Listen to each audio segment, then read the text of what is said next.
하나님께서 우리에게 창조하실 때 우리는 흙으로 빚어졌어요. 근데 우리는 흙으로 빚어졌는데 우리가 세상 창조물과 다르게 빚어진 것 중에 딱 하나가 있는 거예요. 그게 뭐냐면 모든 것들 다 호흡을 합니다. 식물도 호흡을 합니다. 다 호흡을 하는데 우리도 호흡을 하는데 우리에게는 성령께서 바람을 불어줬어요. 이것이 생명이 됐다 그래요. 산존재가 됐다라는 거예요. 그러니까 우리가 살아가는 것은 그 성령의 바람의 기운에 힘입어 살아가는 거예요. 그것이 사라지잖아요. 우리는 그것을 은혜라고 얘기합니다. 그래서 우리는 은혜가 넘치는 삶으로 우리가 살아갈 때 예수님의 사랑이 우리를 통해서 일하게 되는 거예요. 우리와 예수님은 한 몸이라 그랬어요. 분리된 게 아니에요. 이제부터 예수님을 닮아가는 인생이 아니라 예수님 되는 인생 살아가시길 바랍니다. 그래서 우리는 작은 예수예요. 그리고 우리는 작은 부활절로 인해서 그 첫 열매 되신 예수님께 우리가 부활의 두 번째, 세 번째 열매로서 우리가 그 일을 감당하는 거예요. 어떻게? 은혜에 힘입어서. 근데 그 은혜가 사라지잖아요. 그러면 우리는 세상 충만해질 수밖에 없다는 거예요. 그럼 우리는 신바람이 아니라 세상 춤바람으로 살아가게 되는 거예요. 근데 춤바람은 끝이 좋지 않다는 거죠. 우리가 이런 신바람이라는 게 뭐예요? 내가 원래 했던 삶의 성품과 행동을 뛰어넘어 다른 성향의 모습으로 나타내는 결과물이 바로 신바람이에요. 오늘 이 예배 하나님의 말씀을 통해서 저와 우리 예언가족들에게 삶의 냄새가 아니라 그런 바람이 아니라 깨끗하고 신선한 아주 좋은 성령의 향기가 나는 아름다운 신바람이 우리의 삶에, 우리의 가정에, 우리의 인생 여정에 넘치게 불어올 수 있기를 주님의 이름으로 축복합니다. 그때는 신바람 나죠. 예수 믿어도 너무나 신바람 나는 거예요. 막 즐거운 거죠. 제가 우리 가족들을 사모하는 것처럼 얼마나 행복합니까? 그죠? 어떤 분들이 그래요. 제 인상이 좋다고. 4년 전만 해도 이런 인상 안 나왔었어요. 제가 인상을 잃어버렸었어요. 얼마나 힘들었는데. 근데 그 인상을 주님께 다시 은혜 주시고 우리 가족들이 저를 믿어주셔서 다시 찾게 됐어요. 이 시간을 빌어 다시 한번 감사드립니다. 좋은 인상 이거밖에 없는데, 얼굴도 잘생기지도 못하고 이거밖에 없는데 인상 찾아주셔서 감사합니다. 우리 가족들도 저와 같이 좋은 인상을 가지시고, 우리 교회에 오시는 분들이 다 그런 말씀하세요. 교회가 따뜻해돼요. 행복함이 느껴진대요. 그런 말씀을 하시는 거예요. 그렇게 우리가 만들어 갈 때 그게 초대교회의 은혜인 줄 믿습니다. 우리 예언교회가 그냥 밖에 나가서 예수 믿어 예수 믿읍시다라고 전도하는 것도 중요하지만 우리가 그런 마음을 가지고 이 자리에서 서로를 위하고 행복하게 만들어 갈 때 하나님은 우리에게 놀라운 사람들을 이끌어 주시는 것, 그게 바로 부흥이고 그 그릇을 준비하는 것이 바로 저와 우리 가족들의 모습인 줄 믿습니다. 오늘 본문 사도행전 3장이 우리가 지난 시간이 우리 성령 강림 주일이었어요. 이번 주는 삼위일체 주일입니다. 그러니까 성령 강림을 통해서 성령 충만함을 받으면 뭐가 나타나야 되는 거예요? 삼위일체 하나님이 나타나야 되는 거예요. 그 삼위일체 하나님을 우리는 그 한마디로 예수 그리스도라고 이야기할 수 있죠. 오늘 사도행전의 저자는 누구입니까? 누가입니다.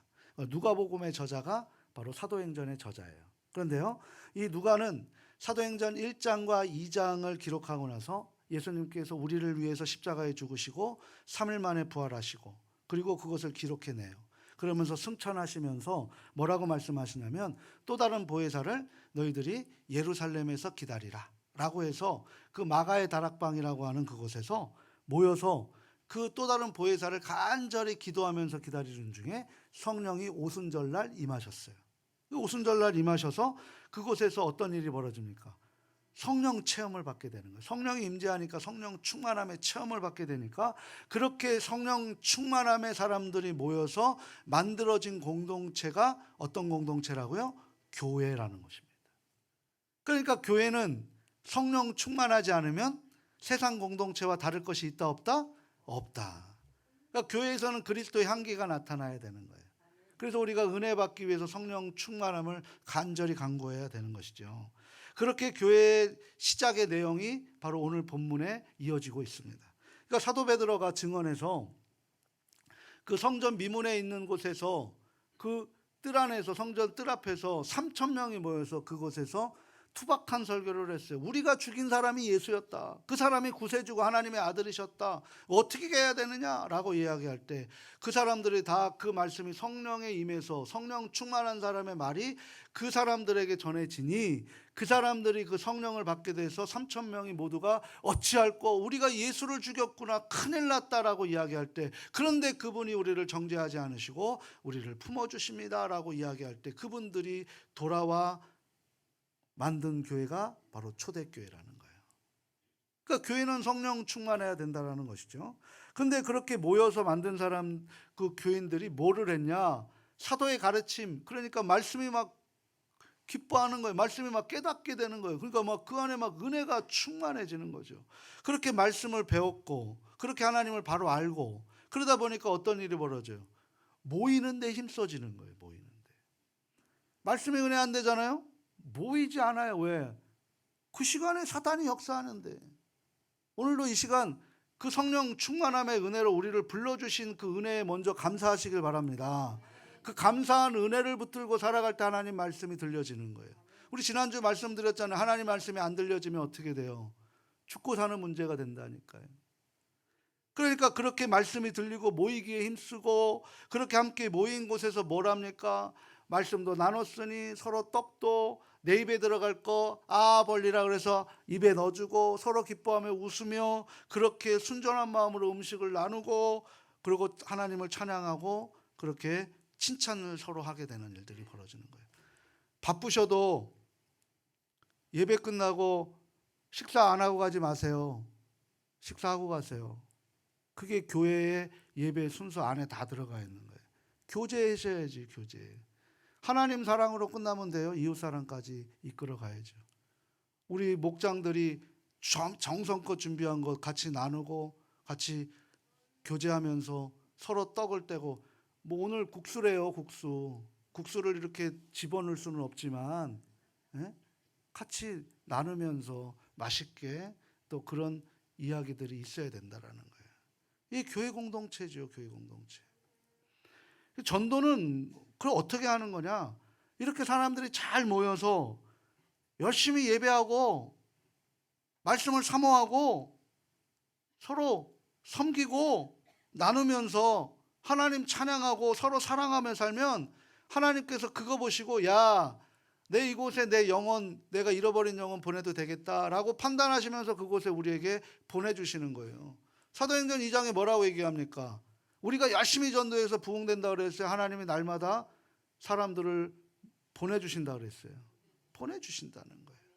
우리가 준비된 예언교회 될 수 있기를 바랍니다. 전도와 구원은 하나님께서 하시는 거구나. 내가 하는 것이 아니라 우리를 세우셔서 하나님이 일하시는구나. 직분도 마찬가지인 거죠. 우리가 서로 예배하고 사랑을 실천하고 더 잘 섬기고 직분을 기쁘게 감당하면 되는 거구나 라는 것이 바로 교회의 모습인 줄 믿습니다. 그렇게 누가가 그런 이야기를 바로 3장에서 곧바로 오늘 본문의 사건을 언급하고 있는 거예요. 이 초대교회가 놀라운 부흥이 일어났는데 부흥이 일어난 다음에 그런데 3장에서 지금 누가 나타납니까? 나면서부터 걷지 못한 사람의 이야기의 사건을 지금 누가가 기록하고 있는 거예요. 그러면 이게 연관성이 있어야 되는 거죠. 2장 따로 3장 따로가 아니라 이거는 인간이 만들어 놓은 거, 인쇄술의 발달에 의해서 그것을 인간이 만들어 놨지만 성령의 감동에 의해서 만들어 놨지만 이것도 하나님이 허락하셨지만 그러니까 누가복음, 요한복음 이런 복음서 하나는 통으로 이어져야 되죠. 2장 따로 3장 따로 할 수가 없는 거예요. 그래서 우리가 이 한 장을 읽기 위해서 이 한 장에 있는 모습을 위해서 앞장과 뒷장에 이어지는 그 스토리를 우리가 알아야 되는 거예요. 이 흐름을 모르면 엉뚱한 이야기가 나오게 되는 거죠.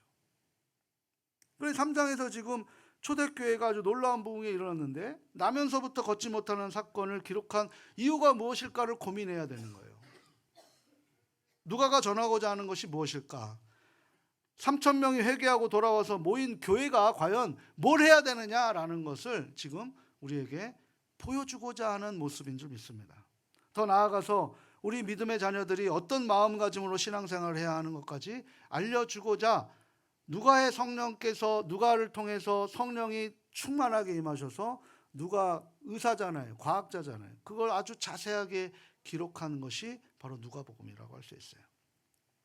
오늘 본문에 나면서부터 걷지 못한 사람이 초대교회 이후에 등장합니다. 주변 사람들이 그를 매일같이 성전 미문 앞에 데려다줘요. 미문은 어떤 문이에요? 아름다울 미자 문문자에서 아름다운 문이에요. 성전의 아름다운 문. 성전에는 뭐 분문도 있고 뭐 양의 문도 있고 여러 가지 문이 있는데 그 미문은 어떤 문이냐면 하나님께 예배드리러 가는 사람들이 지나가는 문. 기도하러 가는 사람들이 지나가는 문. 그 문이에요. 거기에 그 주변 사람들이 그 나면서부터 걷지 못하는 사람, 걷지 못하는데 어떻게 그곳에 갈 수 있겠어요? 누가 데려다 줬겠죠. 근데 거기 왜 있느냐? 은혜 받고 나온 사람들에게 뭐 하는 거예요? 구걸해서 적선해 주십시오. 그래서 그걸로 먹고 살기 위해서 그곳에 지금 여기에는 기록이 안 됐지만 38년 된 그 기간 동안에 그곳에 있던 거예요. 성전의 앞에 있으면서 성전을 들어가지 못하는 거예요. 성전을 들어가지 못하니 예수를 만날 수가 없는 거죠. 그래서 걷지 못하는 그곳에 앉아 있어서 하루 종일 사람들 지나다니는 사람들 눈과 그들이 움직이는 손을 보면서 무슨 생각을 했을까요? 혹시 돈을 줄까? 그 당시에 돈이 뭐 우리처럼 뭐 지폐겠어요? 은과 금이죠. 은전금전인 거죠. 그러니까 기대하면서 무슨 생각을 하는 거예요? 그 인생과 처지에 계속해서 비관하는 거죠. 왜 나는 이렇게 태어나서 고통의 세월을 보내고 있는가?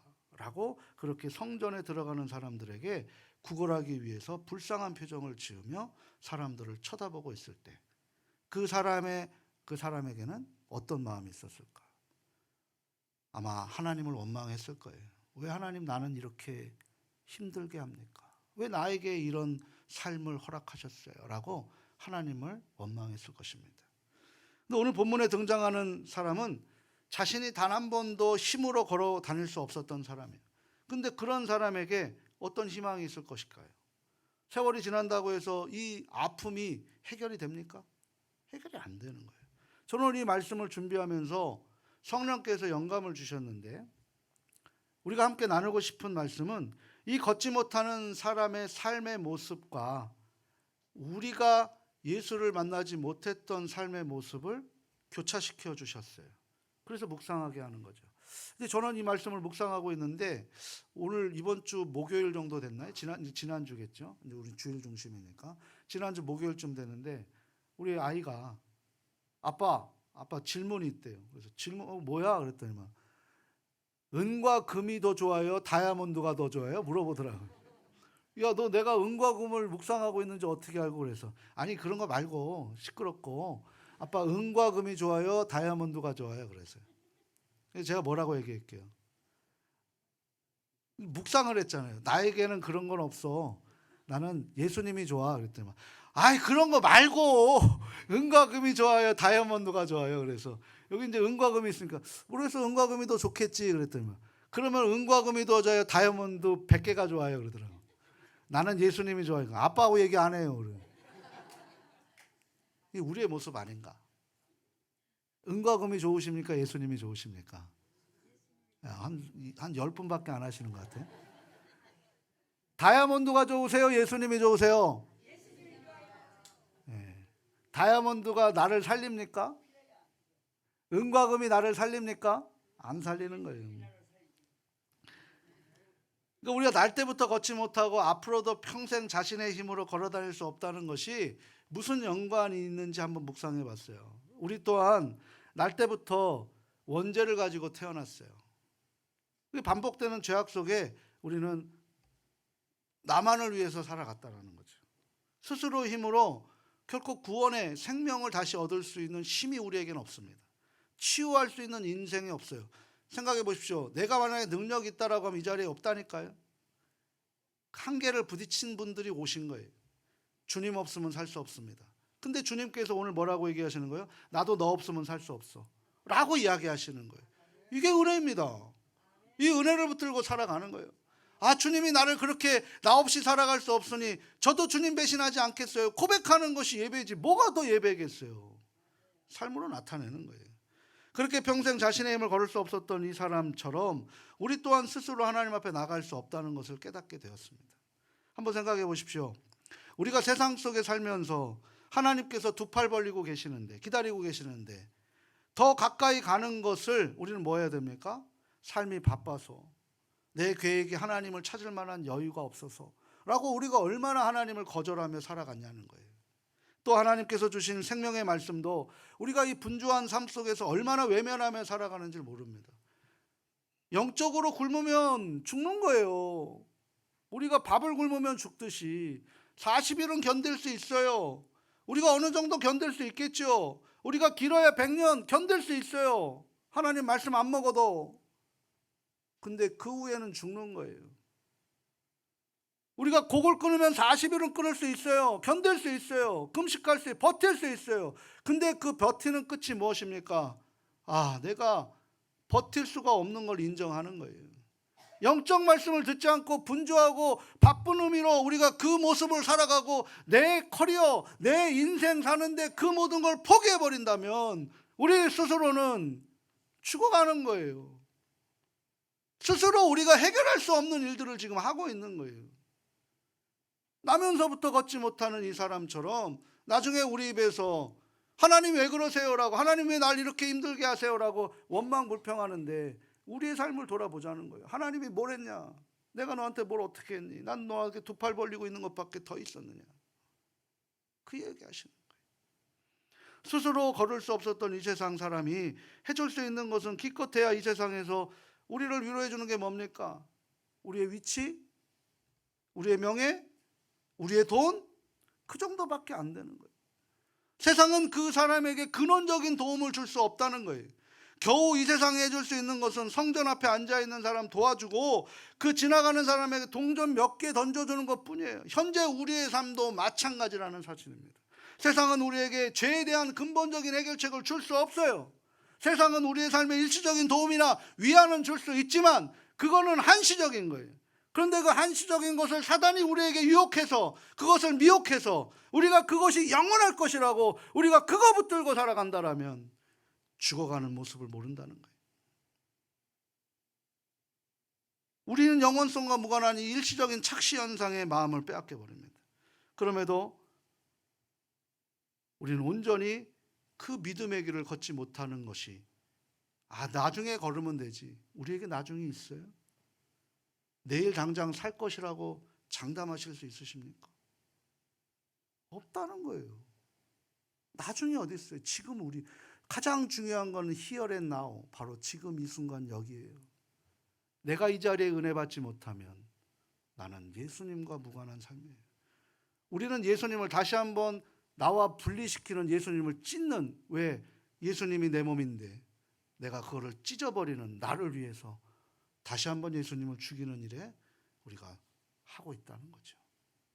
그럴 수는 없습니다. 또 그렇게 주님이 만들지 않으세요. 왜? 우리를 사랑하시니까. 그래서 사도 베드로와 사도 요한은 이 사람이 뭘 지금 기대하고 있어요? 잘못된 기대를 하고 있는 거예요. 베드로와 요한이 성전에 올라갈 때 그 사도들에게 당신 하나님께 은혜 받았으니 나에게 은과 금을 좀 달라고 그렇게 바라보고 있어요. 잘못된 기대인 거죠. 지금 우리가 교회를 출석하면서 바라는 게 무엇입니까? 하나님께 바라시는 게 뭐예요? 또 세상에 우리가 교회인데 교회에게 세상이 기대하는 게 뭘까요? 혹시 세상의 은과 금 같은 것 아닙니까? 교회 오면 다 병 고치고 다 회복되고 다 부자 되고 다 복받고 이런 것을 세상도 원하는 것이고 우리도 원하는 것입니까? 근데 주님이 얘기하는 거예요. 사도 베드로 충만한 사람들, 성령 충만한 사람들, 교회로 시작하는 그 시작점에서 뭐라고 해요? 내게는 그런 것 없어.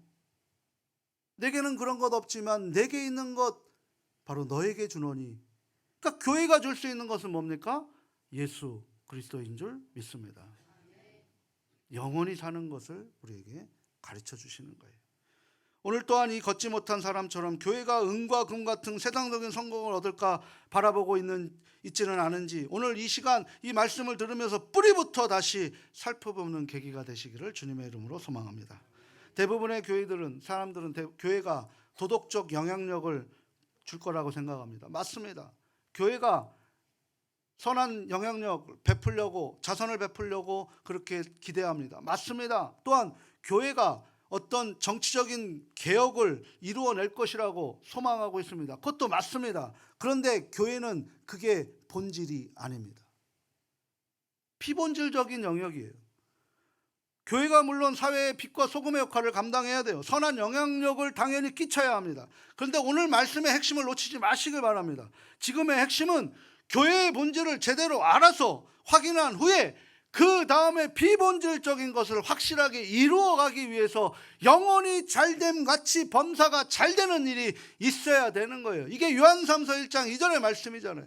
근데 우리는 범사가 잘될 때 영혼이 잘되는 것처럼 거꾸로 가게 되면 세상 논리에 교회가 무너지게 되는 것입니다. 단지 성경은 우리의 삶의 모든 행하는 주체가 누구이시며 무엇을 위해 우리가 그 일을 해야 하는지를 말하고 있는 거예요.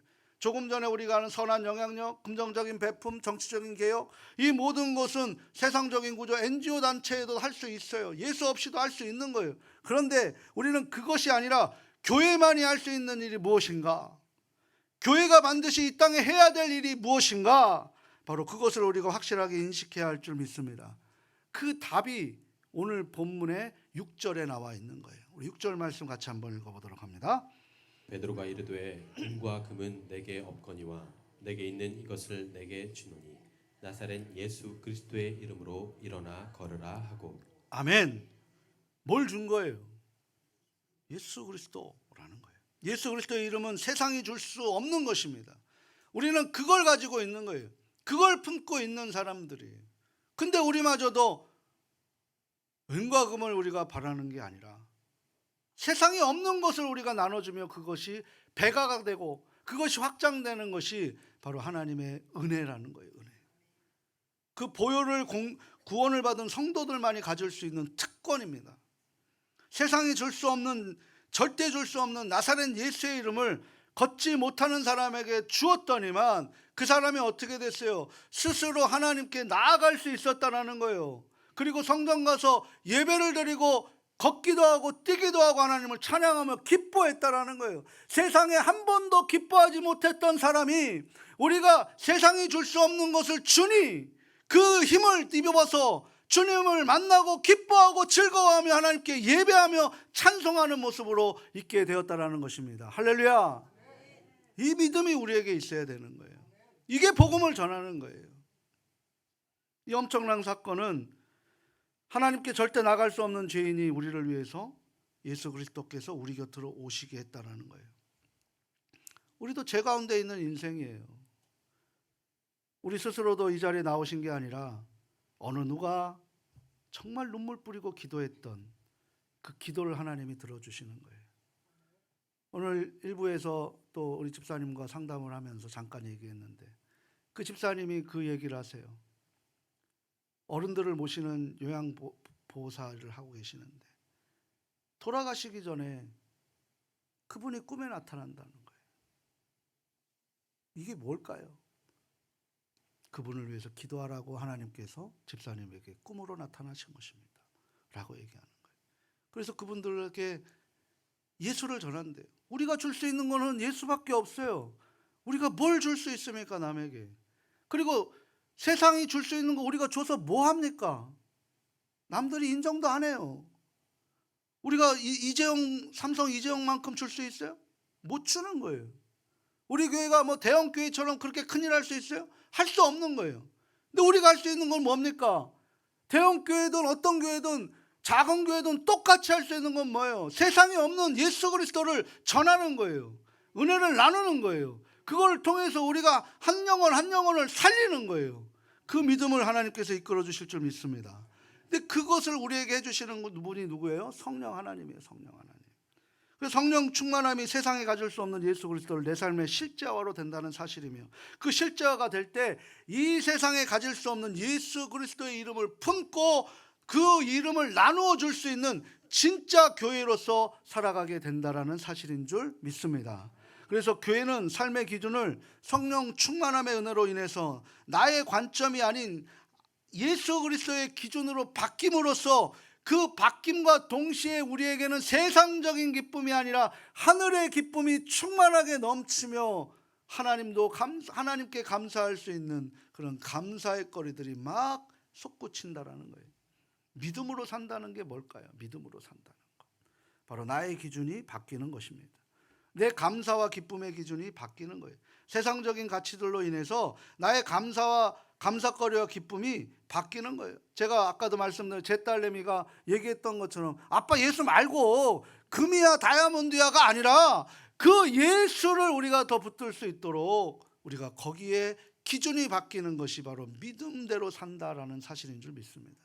그래서 너의 믿음이 너를 구원하였다라고 말씀하고 계시는 거예요. 그 믿음을 붙들고 승리하실 수 있기를 바랍니다. 병원에 가면요, 대부분 의사들이 환자들에게 하는 말이 있어요. 저도 이제 어른들 앞에서 죄송합니다만 병원 가서 진료를 받아야 될 그런 상황에 처해 있더라고요. 그래서 병원에 가니까 운동해야 됩니다. 과로를 피해야 됩니다. 스트레스를 받지 마셔야 됩니다. 특별히 음식 조절을 해야 됩니다. 기름진 것, 튀긴 것, 커피도 마시지 말고 맵고 짜는 것 피하십시오. 여기에 해당되는 사람도 저뿐만일까요? 그 사실 뭐예요? 그냥 먹는 것을 포기하십시오. 그리고 조금 더 사십시오. 그 얘기하는 거예요. 저기 의사 선생님이. 그러면 그 소리를 듣고 와, 난 조금 더 살 수 있어라고 기쁨으로 나오시는 분 계세요? 저는 안 그랬어요. 야, 이제 나는 사는 재미가 없어졌구나. 뭔 먹지 말라 하지 말라 뭐 해라. 그런 얘기 하는 거예요. 그런 얘기. 교회도 오면 마찬가지예요. 술 먹지 마라. 담배 피지 마라. 술집 가지 마라. 나이트클럽 가지 마라. 노래방 가서 찬양 불러라. 그러면 쫓겨나죠. 그래서 어느 집은 찬양 부르려고 노래방 기계를 가진 집도 있더라고. 뭐뭐 하지 마라, 뭐뭐 하지 마라. 그러니까 뭐예요? 아이, 진짜 예수 믿는 거 복잡하네. 진짜 할 게 없네. 아유, 나는 조금 더 있다 갑니다. 그러다가 그냥 소위 얘기해서 황천길 가는 거예요. 우리가 뭘 해야 돼, 우리가 뭘. 기준이 바뀌어야 되는 거예요, 기준이. 세상의 것이 아니라 우리가 줄 수 있는 것은 오직 예수 그리스도인 줄 믿습니다. 그래서 우리가 건강한 육체를 위해서 그동안 이게 맛있냐 맛없냐의 기준에서 이것이 내 몸에 유익한가 해로운가의 기준으로 바뀌어야 되는 거예요. 마찬가지로 보혜사 성령님의 임재를 통해 예수님을 인격적으로 만나서 십자가의 죽음으로 구원의 선물을 받은 성령 충만함의 교회들이 무엇을 해야 되는 거예요? 내가 원하고 내가 기뻐하는 삶이 아니라 하나님이 원하시고 하나님이 기뻐하시는 삶의 기준이 바뀌어야 되는 거예요. 그래서 나에게는 세상이 기뻐하는 은과 금은 없어도 하나님이 기뻐하시는 예수 그리스도를 너에게 주노라. 역사가 일어나는 줄 믿습니다. 그러면 평생 아픔을 가지고 살아도 기쁜 거예요. 행복한 거예요. 이렇게 예수님과 함께 행복한 삶을 살아갈 때 우리는 하늘 아버지께서 우리의 삶을 보시고 정말 바쁘셨으면 좋겠어요. 막 생명책 이거 또 이렇게 했네. 막 생명책에 막 기록하시느라고 막 정신 없었으면 좋겠는데 아이고 언제 기록하나. 그런 모습으로 있으면 안 된다는 거죠. 왜? 우린 주님과 한 몸이니까. 교회는 은과 금을 가져다 주는 것이 아닙니다. 교회는 우리의 영혼의 문제를 다루시는 것입니다. 교회는 예수님의 이름에 힘입어 인간의 영혼의 근본을 회복시키고 우리의 삶을 마비시키는 원인을 찾아내서 도려내고 그것을 찢어내고 그리고 그것을 다시 감싸주는 것이 바로 교회예요. 그래서 우리가 함께 손잡고 그 공동체를 만들어 가는 거예요. 혼자 신앙생활하지 마시길 바랍니다. 오늘 우리 가족들은 절대 혼자 신앙생활하지 마세요. 나 혼자 예수 잘 믿어서 그거 하나님 기뻐하시는 게 아니에요. 같이 함께 손잡고 나누고 입에 떡을 떼어주고 기뻐하면서 함께 만들어가는 것. 그러면서 나를 희생하고 내 시간을 희생하고 내 물질을 희생하고 그렇게 희생하는데도 기뻐하는 것. 그래서 그 영혼이 나와 같은 예배자가 세워질 때 그 공동체가 진짜 교회 공동체라는 거예요. 우리는 교회 되지 마십시오. 성령 충만한 교회 될 수 있기를 주님의 이름으로 축복합니다. 그 교회 되기 위해서 오늘 우리를 모아 주신 거예요. 나는 그냥 조용히 있으나 없으나 그런 게 어디 있어요. 주님 앞에 쓰일 때 쓰임 받아야죠. 그래야 후배들이 그걸 보고 이끌어가는 거죠. 그러면서 계속 신앙이 전수되는 것 아니겠습니까? 우리 예수님께서 그렇게 얘기하시는, 그래서 사도 바울이 무엇을 인해서 기뻐해야 되는지 삶의 기준이 안 바뀌었으면 이렇게 살으라고 데살로니가전서 5장에서 말씀하고 있는 거예요. 우리 데살로니가전서 5장 16절에서 23절까지 좀 길지만 우리 함께 또 읽어보도록 하는 공동 번역입니다. 함께 읽겠습니다.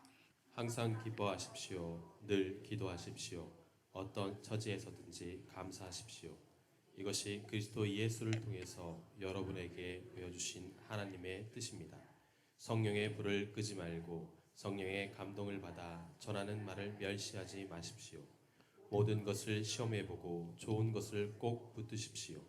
그리고 악한 일은 어떤 종류이든지 멀리 하십시오. 평화의 하나님께서 여러분을 온전히 거룩한 사람으로 만들어 주시기를 빕니다. 또 아멘. 여러분 심령과 영혼과 육체를 우리 주 예수 그리스도께서 다시 오시는 날까지 완전하고 흠없게 지켜주시기를 빕니다. 아멘. 이렇게 사시기를 주님의 이름으로 결단하십니까? 예, 아멘 하시면 하나님께 영광의 박수 올려드렸습니다.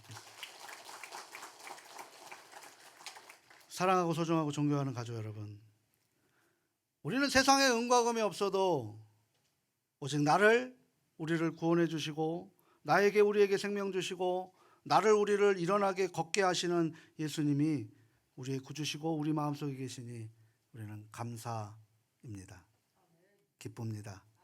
비록 내가 지금 아프고 내가 지금 비록 없어도 우리 주님께서 우리가 그렇게 이 자리에 온 것도 우리 어머니 아버지가 기도하셔서 그 기도로 너에게 은과 금은 없어도 내게 있는 예수 그리스도 그 이름을 너희에게 주노니 그것을 가지고 우리도 예배자로 설 수 있는 그런 멋진 인생 되실 수 있기를 주님의 이름으로 축복합니다.